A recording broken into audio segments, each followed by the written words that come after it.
Hello నమస్కారం. Welcome back to orange heaven. ఈరోజు మనం చాలా టేస్టీగా ఉండే ఒక డెసర్ట్ చేయబోతున్నాము. గులాబ్ జామున్ పాయసం. చాలా టేస్టీగా ఉంటుంది. ఈ సమ్మర్లో బెస్ట్ డెసర్టే. చాలా సింపుల్గానే చేసుకోవచ్చు. ఎలా చేయాలో చూద్దాం.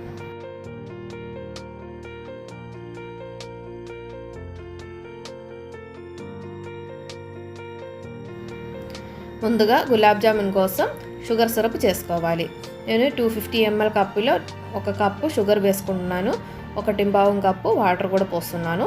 ఇది బాగా కరిగనివ్వాలి. బాగా బాయిల్ అయ్యేసరికి షుగర్ అంతా కరిగిపోయిద్ది. మామూలుగా అయితే మనం దీనిలో ఇలాచీ పౌడర్ వేస్తాము. ఇప్పుడు అది అవసరం లేదు. ఇంకొక బౌల్ తీసుకొని ఒక 150 గ్రామ్ దాకా గులాబ్ జామున్ పౌడర్ వేసుకొని, ఇది ఇన్స్టెంట్ పౌడర్ తీసుకొని ఉన్నాను. దానిలో 1/2 కప్పు దాకా మిల్క్ పోసుకొని కలుపుకోవాలి. ఒక 1/2 కప్పుకి సరిపోయింది. కొంచెం 1 స్పూన్ దాకా ఆయిల్ కూడా వేసుకొని బాగా మిక్స్ చేసుకోవాలి. బాగా మిక్స్ అయిన తర్వాత చిన్న చిన్న బౌల్స్ తయారు చేసుకోవాలి. ఇది మూత పెట్టి పెట్టండి, లేకపోతే డ్రై అయిపోతుంది. మరీ డ్రై అయిపోతే మన ఆయిల్లో వేసేటప్పుడు క్రాక్స్ వచ్చేసిద్ది, అప్పుడు అందంగా ఉండదు. ఇప్పుడు అది ఫ్రై చేయడానికి కడాయి పెట్టుకొని కొంచెం నెయ్యి పోస్తున్నాను. ఇది హోమ్ మేడ్ నెయ్యి. తయారు చేసేటప్పుడు కొంచెం 1 పించ్ దాకా పసుపు వేసాను, అందుకని కొంచెం ఎల్లో కలర్లో ఉంది. ఇప్పుడు మీడియం ఫ్లేమ్ మీద పెట్టుకొని గులాబ్ జామున్ బౌల్స్ వేసుకొని ఫ్రై చేసుకోవాలి. హై ఫ్లేమ్ పెట్టుకోకూడదు, లోపల ఉడగదు. స్లోగా ఫ్రై చేసి తీసుకోవాలి. మంచిగా కలర్ వచ్చేదాకా ఫ్రై చేయాలి, లేకపోతే మన షుగర్ సిరప్లు వేసేటప్పుడు అస్సలు కలర్ ఉండదు. ఇలాగా మంచి బ్రౌన్ కలర్ వచ్చేటప్పుడు తీసేసుకోండి, చాలా బాగుంటుంది. మంచి షేప్గా వచ్చింది బౌల్స్ కూడా. ఇలాగ డైరెక్ట్గా షుగర్ సిరప్లోకి వేసేస్తున్నాను. ఒక 20 మినిట్స్లో ఇది బాగా నానిపోయింది. అలాగే మనం పాయసంలోకి వేసుకోవడానికి కొంచెం జీడిపప్పు అలాగే కిస్మిస్లు కూడా ఫ్రై చేసి పక్కన పెట్టుకోవాలి. కిస్మిస్లు ఎక్కువ ఇష్టం ఉండే వాళ్ళు ఎక్కువ వేసుకోవచ్చు, నేను తక్కువగానే వేస్తున్నాను. ఇప్పుడు ఒక కడాయి పెట్టుకొని దాంట్లో 1 లీటర్ దాకా పాలని కాబెట్టుకోవాలి. పాలలో అస్సలు వాటర్ వేయలేదు. ఇది సగ్గుబియ్యం బాగా ఉడకబెట్టుకొని దాంట్లో కొంచెం ఫ్రెష్ వాటర్లో వాష్ చేసుకొని స్టిక్కీనెస్ ఏం లేకుండా తీసి పెట్టుకున్నాను. ఒక బౌల్ దాకా ఉంది.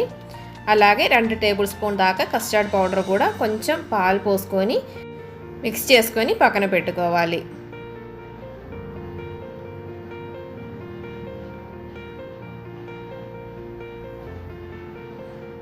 ఈ పాలు బాగా బాయిల్ అవ్వాలి. ఈ పాల్లోకి 1/2 కప్పు దాకా షుగర్ వేస్తున్నాను.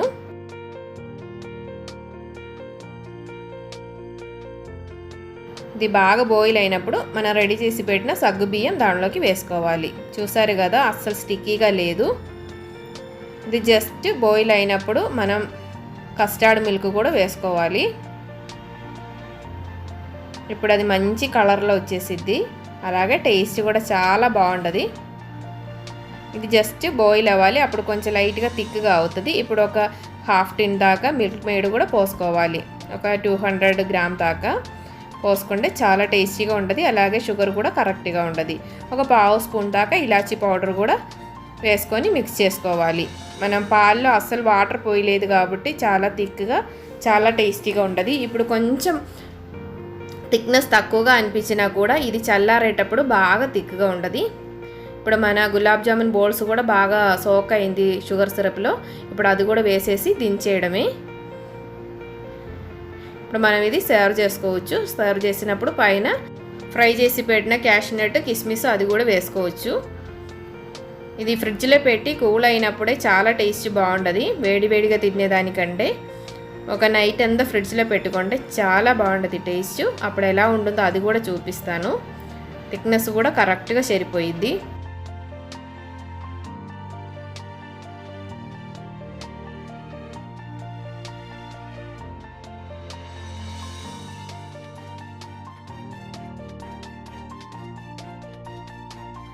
ఒక నైట్ అంతా ఫ్రిడ్జ్లో పెట్టి చల్లారేసరికి చూడండి ఎంత గులాబ్ జామున్ అంతా బాగా సోక్ అయ్యి మిల్క్ అంతా పట్టుకొని చాలా టేస్టీగా, అలాగే చాలా క్రీమీగా కూడా ఉంది. మిల్క్ కొంచెం థిక్ అయింది. ఇలాగే ఉండేనే టేస్ట్ చాలా బాగుంటుంది. అందరూ ఒక్కసారి ట్రై చేసి చూడండి. చాలా సింపులే కదా.